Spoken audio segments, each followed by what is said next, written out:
Olá, queridas. Então, dando continuidade aqui à Semana de Oração pela Família, eu hoje quero falar em relação ao mesmo tema, ao tema geral, que é Deus não desiste da família, mas hoje eu quero falar sobre o processo de um coração restaurado, essa restauração que muda de fato a nossa história, que arranca toda dor, toda ferida, né, e que nos direciona na presença de Deus. E o texto que a Esther pediu para eu trazer para nossa reflexão, nós não vamos ler, né? Porque essas reflexões elas são mais curtinhas, então a gente valoriza trazer e situar a história do que ficar lendo todos os pontos, mas eu vou deixar o texto para você ler depois na sua meditação, que é o livro, no livro de Primeiro Samuel, ou o primeiro livro de Samuel, capítulo 25, a partir do versículo 1 até o final, tá certo? Desse capítulo, você vai ler e você vai ver a história de um casal, mas um casal que vivia uma relação que nós chamamos de uma relação disfuncional, uma relação que chega ali aos níveis, né, da violência. A gente não sabe exatamente o que acontecia dentro desse lar, mas a gente sabe tudo que envolvia a vida desse homem e como isso preocupava tanto a esposa quanto os servos e as pessoas ao seu redor. Então, é a história de Nabal e Abigail. Nabal é o homem, o marido. Verso 2 do capítulo 25 diz assim: Havia um homem em Maom que tinha as suas possessões no Carmelo. Homem abastado, tinha 3.000 ovelhas, 3.000 cabras, e estava tosqueando as suas ovelhas no Carmelo.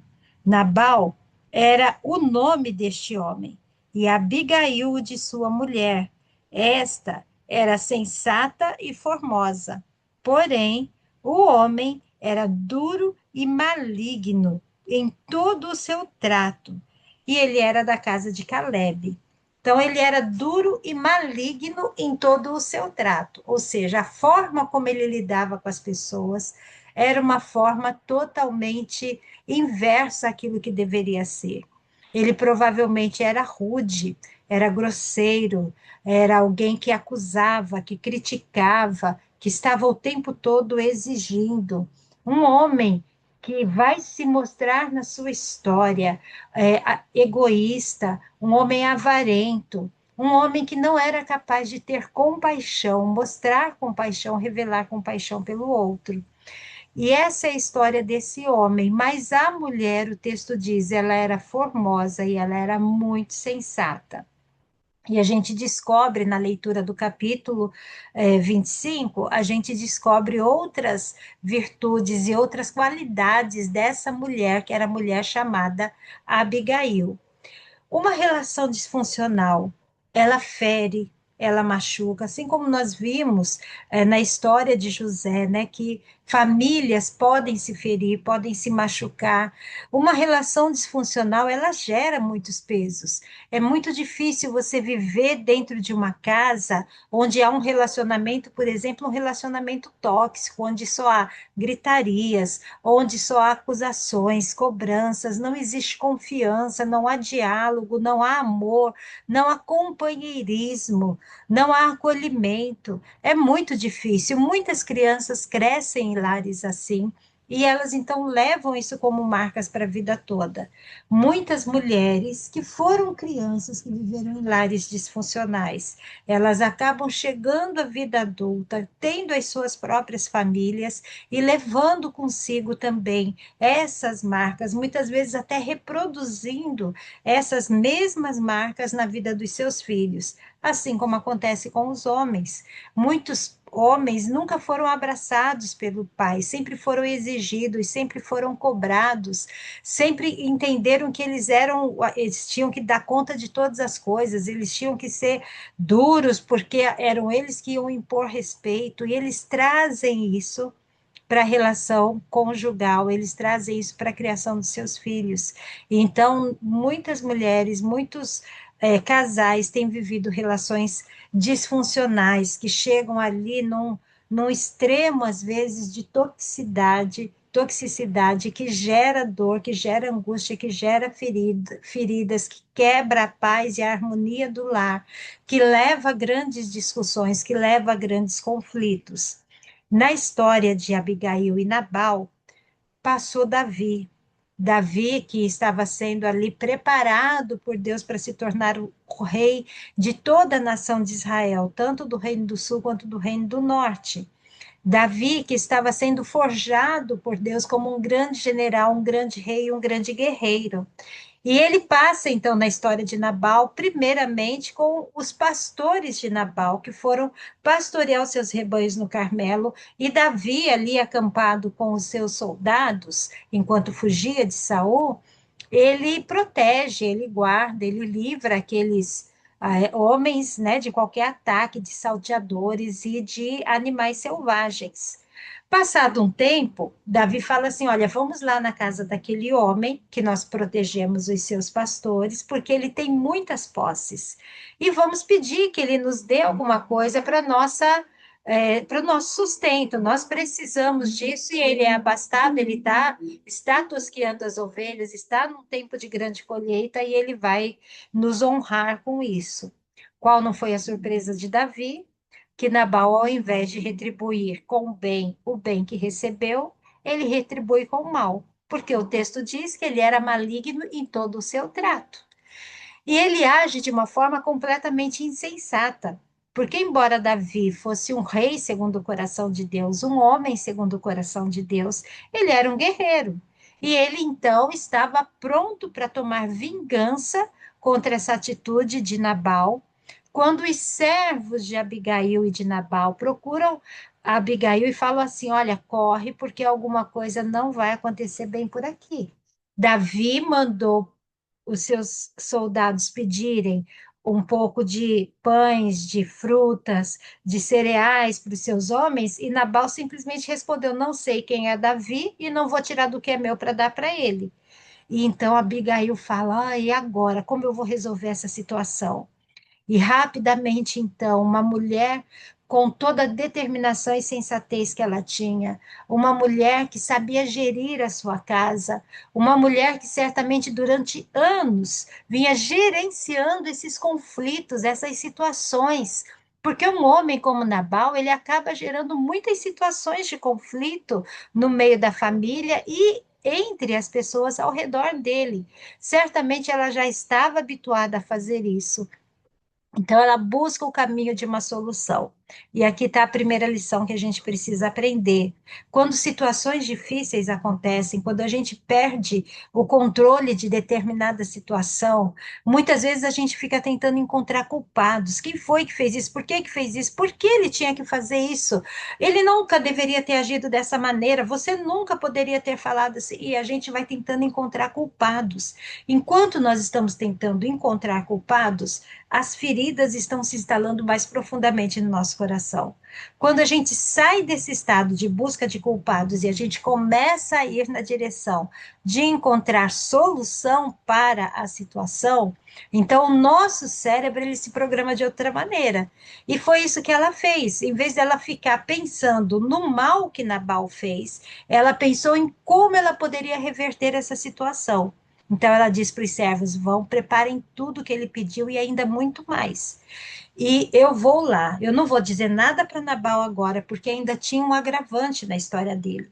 Ele era um homem que se alcoolizava constantemente. Ele estava bêbado e a Abigail fala assim: olha, falar com um homem bêbado não dá, não adianta. A gente só vai discutir, não vai chegar a solução alguma. Eu vou resolver. Depois eu vejo o que eu faço com ele. E foi exatamente o que ela fez. Ela pegou um animal, ela colocou todas as dádivas, ela levou alguns servos com ela e foi ao encontro de Davi, sabendo que Davi já vinha para destruir a sua família, a sua casa e saquear tudo que eles tinham. E no meio do caminho, então, ela encontra Davi e os seus soldados, todos muito zangados com a atitude de Nabal. E ao longe, quando ela vê Davi, ela desce do animal que ela montava e ela se ajoelha humildemente. outra qualidade de Abigail, que a gente vai ver que é imprescindível na resolução de conflitos. A humildade. Porque quando nós queremos ter razão, quando nós queremos justificar os atos nossos ou dos outros, ou quando nós queremos encontrar culpados, como eu já falei, a humildade foge. Então, qual é a primeira forma de agir para resolver um conflito? É você dizer assim: olha, eu estou aqui de igual para igual. Eu não venho aqui para guerra, eu não venho aqui para acusação, eu não venho aqui para cobrança. Eu venho aqui humildemente pedir que a gente resolva essa situação. E foi o que ela fez quando ela se inclinou. Então, ela usou essa boa qualidade que a sensatez trouxe. E em vez de ir para Davi acusando seu marido, ela foi para Davi se abaixando, se encurvando e reconhecendo Davi como o futuro rei. Ela mesma disse: Nós sabemos, né, que Deus está te preparando para isso. E daí, o que acontece a partir daí? Ela fala sobre o que Nabal fez, ela diz: Olha, tem algo ruim dentro dele, uma loucura toma o seu coração. Ela não fala mal do seu marido, ela fala sobre a situação que ele causou ali. E então Davi recebe dela aqueles presentes e diz para ela assim: Olha, hoje você realmente livrou sua casa de uma grande desgraça. Você realmente livrou a sua casa de mortandade. Você agiu de uma forma sábia e prudente. E porque você veio, porque você agiu assim, eu recebo esses presentes e eu vou embora. E ela volta para casa. E então é lógico, Nabal ficou muito zangado. A situação ali não foi resolvida porque a Bíblia diz que se nós ficarmos repreendendo o tolo, nós só vamos passar raiva, porque o tolo ele não quer ser repreendido, ele não quer mudar. E a Abigail continuou sua vida como esposa, continuou seus afazeres de casa, viveu a sua vida normalmente. Mas Deus que vê todas as coisas. Em pouco tempo, então, acontece lá a partir do versículo 34, o Nabal adoece e morre. E a Abigail fica viúva. E quando isso acontece, alguns dos soldados de Davi que ficam sabendo dessa situação dizem para Davi assim: lembra daquela Abigail que fez uma mediação de conflito maravilhosa entre nós e o marido dela? Pois é, o marido dela morreu. E Davi fala: então vai lá e traz essa mulher para cá. E eu a tomarei por esposa, e ela terá todas as honras de uma esposa de Davi aqui na minha casa. Por quê? Porque aquela mulher foi sensata. E então a história dela é restaurada. O coração e a alma de Abigail é restaurado. A história da família de Abigail é restaurada. E tudo muda ao seu redor. E hoje, então, o nosso tema é em relação a isso, sobre um coração restaurado. Quando Deus age, quando nós entregamos as nossas causas a Ele, quando nós dizemos: Senhor, eu não sei como resolver, mas eu preciso da Sua ajuda. Quando nós deixamos que Ele tome as nossas guerras nas Suas mãos. Quando nós, ao invés de encontrar culpados, ao invés de trazer cobranças, acusações ou críticas, nós falamos assim: ok, aconteceu, as coisas não eram como nós gostaríamos, mas o que nós podemos fazer para mudar isso? Quando buscamos solução, tudo muda ao nosso redor. Quando o nosso coração ele se inclina para a bondade, para a humildade, para a sensatez, para a conciliação, quando nós usamos as nossas melhores qualidades, né, os maiores e mais belos recursos que Deus colocou dentro de nós, para tornar a nossa vida e a vida das pessoas mais segura, mais leve, mais feliz, então, queridos, nós temos a nossa vida, o nosso coração, a nossa mente, a nossa alma restaurada. E é sobre isso, então, que nós vamos orar hoje. Amém? Nós vamos orar sobre a possibilidade de termos uma família restaurada.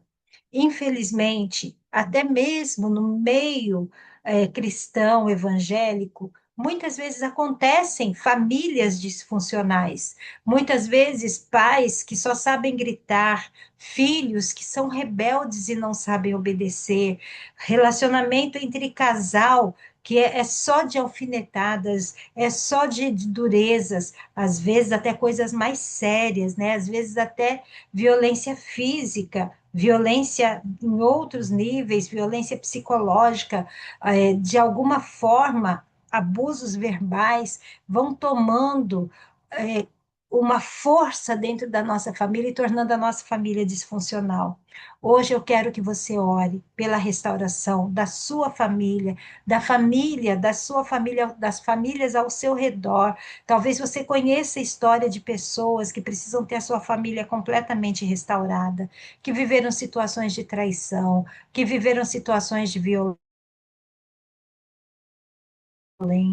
que passaram por grandes perdas e grandes dores na sua vida e não conseguem ainda lidar com isso, e você vê que a família só vai se destruindo, se destruindo. Interceda hoje, em nome de Jesus. Se coloque na posição de Abigail, de quem oferece presentes diante do rei, de quem dedica a sua vida e o seu coração diante do rei, e de quem diz assim: olha, eu venho aqui buscando a conciliação, eu venho aqui buscando perdão, eu venho aqui buscando a graça, eu venho aqui buscando a compaixão, eu venho aqui buscando a restauração da minha mente, do meu coração, venho buscando a restauração do meu casamento, venho buscando a restauração do meu relacionamento com os meus filhos, do relacionamento com a minha família de origem, com a minha família atual. Eu venho aqui, Senhor, hoje buscando restauração. Humildemente eu clamo, muda a história da nossa família, e como Deus mudou a história de Abigail e ajudou a sobreviver até mesmo a um relacionamento disfuncional, talvez violento, talvez abusivo, e colocou Abigail numa posição de rainha, assim também Deus faz sobre a nossa vida. Creia nisso, em nome de Jesus. E deixe que Deus transforme, restaure e mude completamente a sua história. Amém, minha querida, meu querido? Que Deus te abençoe e que você consiga seguir nessa direção. Em nome de Jesus.